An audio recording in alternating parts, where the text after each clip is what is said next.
Ipinaliwanag ng Juvenile Justice and Welfare Council sa pagdinig ng Senado hinggil sa panukalang ibaba ang criminal age of responsibility na nagsisimula ang kapasidad ng mga bata na malaman ang kahihinatnan ng kanilang aksyon sa edad na 14 hanggang 16. Kaya't hindi nila ito maaaring bigyan ng papanagutan sa isang krimen na gaya ng mga nasa tamang gulang.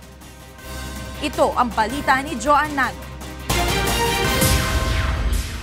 Inumpisahan ng dinggin ng Senate Committee on Justice ang panukalang ibaba ang age of criminal responsibility o ang edad na maaaring papanagutin sa batas ang isang individual. Isa sa mga puntong tinalakay kanina ang age of discernment o ang kakayahan ng isang tao na malaman kung tama o mali ang kanyang ginagawa. Ayon sa Juvenile Justice and Welfare Council, isang organisasyong nakapailalim sa Department of Justice na siyang may mandato na pangasiwaan ang mga advokasya at pagpapalaganap ng mga impormasyon hinggil sa juvenile justice system ng bansa. Batay sa mga siyentipikong pag-aaral, nagsisimula ang kapasidad ng mga bata na malaman ang kahihinatnan ng bagay na kanilang gagawin pagsapit ng edad 14 hanggang 16. Paliwanag ni Attorney Tricia Oco, ang Executive Director ng Juvenile Justice and Welfare Council. Immature pa ang pag-iisip ng mga bata sa ganitong edad kaya't hindi sila maaaring atangan ng pagkakasala sa krimen na gaya ng mga matatanda. The culpability of children should be different from that of the adults because they have immature brains. And based on scientific evidence, usually the brain of a female matures at the age of 22 and male 25. We also found in our studies that within 14 to 16, that's the time that they really start to know the consequences of their action.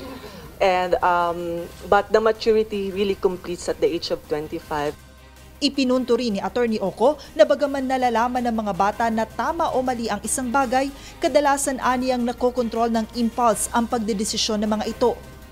Based on the study also, it showed that even if these children know that what they're going to do is right or wrong, it's usually their impulse that controls them.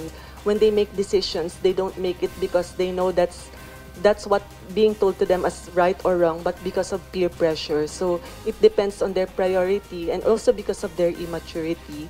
Ibinahagi rin ng grupo sa pagdinig na mula sa target na 114 na kinakailangang maitayo na bahay Pag-asa, 55 pa lamang ang naipapatayo. Karamihan pa aniya sa mga ito ay walang maayos na pasilidad at mas masahol pa sa mga ordinaryong kulungan. Kawawa po yung mga namomonitor namin sa bahay Pag-asa. Meron po tayong konting ideal example, Valenzuela City, ang ganda po ng bahay Pag-asa nila. For the rest, subhuman conditions, they lack the minimum staff requirement, they even lack food for children. Some of the bahay Pag-asa we saw, mas malala po siya sa kulungan. Wala silang programs, wala silang beds, wala silang cabinets, ang mga bata doon, they're just told to keep quiet the whole day. Dahil dito, kinuwestiyon sa pagdinig ang obligasyon ng mga local government unit na pangalagaan ang mga bahay Pag-asa. Kaugnay nito, ipapatawag naman sa Biyernes ng komite ang kinatawan ng Department of the Interior and Local Government, DSWD at PNP upang malaman ang kasalukuyang sitwasyon ng mga bahay Pag-asa. Samantala, kung sa Kamara ay isinusulong ang 9 na taong minimum age of criminal liability, nanindigan naman si Justice Committee Chair Senator Gordon na nais niyang ipako sa 12 anyos ang minimum na edad na dapat na managot sa batas ang isang individual. 9 I think is too tender.